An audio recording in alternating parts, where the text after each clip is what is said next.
नमस्कार, आप लाइव बिहार देख रहे हैं। मैं हूं राज मोहन तिवारी। देखिए, इस वक्त की बड़ी खबर राजधानी पटना से निकलकर सामने आ रही है।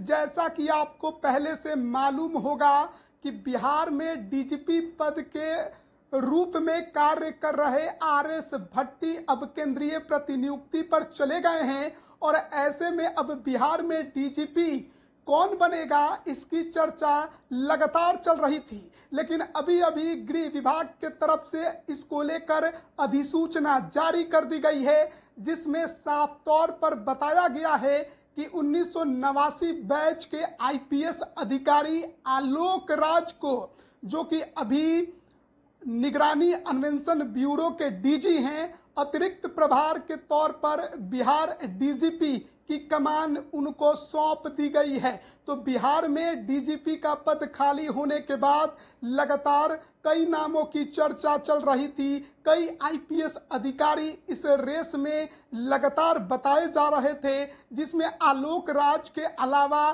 शोभा अहोतकर और विनय कुमार के नाम की चर्चा हो रही थी। लेकिन अभी कहा जा रहा है कि मुख्यमंत्री नीतीश कुमार से आलोक राज की मुलाकात हुई और फिर गृह विभाग के तरफ से अधिसूचना इसको लेकर जारी कर दी गई है। आप अपनी स्क्रीन पर गृह विभाग के उस अधिसूचना को भी देख सकते हैं, जिसमें साफ तौर पर बताया गया है कि जो कि 1989 बैच के आईपीएस अधिकारी हैं आलोक राज, जो अभी निगरानी अन्वेषण ब्यूरो में डीजी के पद पर तैनात हैं, काम कर रहे हैं। अब उन्हें अतिरिक्त प्रभार दिया गया है बिहार डीजीपी का, यानी कि अब वो आरएस भट्टी की अभी जगह लेंगे और अगले आदेश तक वो इस पद पर बने रहेंगे। बिहार में डीजीपी का पद इस वक्त बहुत ज़्यादा महत्वपूर्ण माना जा रहा है, क्योंकि जिस तरीके से अगले साल विधानसभा का चुनाव है, ऐसे में नीतीश कुमार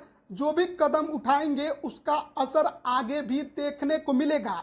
आलोक राज के कार्यकाल की बात करें तो 2025 के 31 दिसंबर तक उनका कार्यकाल है और अब नीतीश कुमार के तरफ से, जो कि गृह विभाग के भी मंत्री हैं, उन्हीं के अंदर में गृह विभाग आता है। बिहार में लगातार लंबे अरसे से मुख्यमंत्री के पद पर तैनात है। कहा जाता है कि जो भी कदम उठाते हैं बड़ा सोच समझकर उठाते हैं। पिछली बार केंद्रीय प्रतिनियुक्ति से आरएस भट्टी को बिहार लेकर आए थे और उन्हें बिहार का डीजीपी बनाया। उस दौरान भी आलोक राज की चर्चा काफी ज्यादा थी और वो दूसरे नंबर पर रह गए थे। लेकिन अब आलोक राज बिहार में डीजीपी के पद संभालेंगे, उन्हें अतिरिक्त प्रभार दे दिया गया है और इस संबंध में गृह विभाग के तरफ से अधिसूचना जारी कर दी गई है। कई नाम रेस में जरूर थे, लेकिन वरिष्ठता के आधार पर भी आलोक राज ही सबसे प्रबल दावेदार थे और अब नीतीश कुमार ने उनके नाम पर मुहर लगा दी। अधिसूचना जारी हो चुकी है। आलोक राज के सामने बड़ी चुनौतियां भी होंगी, क्योंकि जिस तरीके से बिहार में अपराध को लेकर विपक्ष सरकार को घेर रही है, ऐसे में देखना होगा कि किस तरीके से वो डीजीपी के पद को संभालते हैं और पुलिसिंग की व्यवस्था कैसे करते हैं, अपराधियों पर नकेल कसने में वो कितने कामयाब हो पाते हैं। बने रहिएगा हमारे साथ। आप सभी का बहुत बहुत धन्यवाद।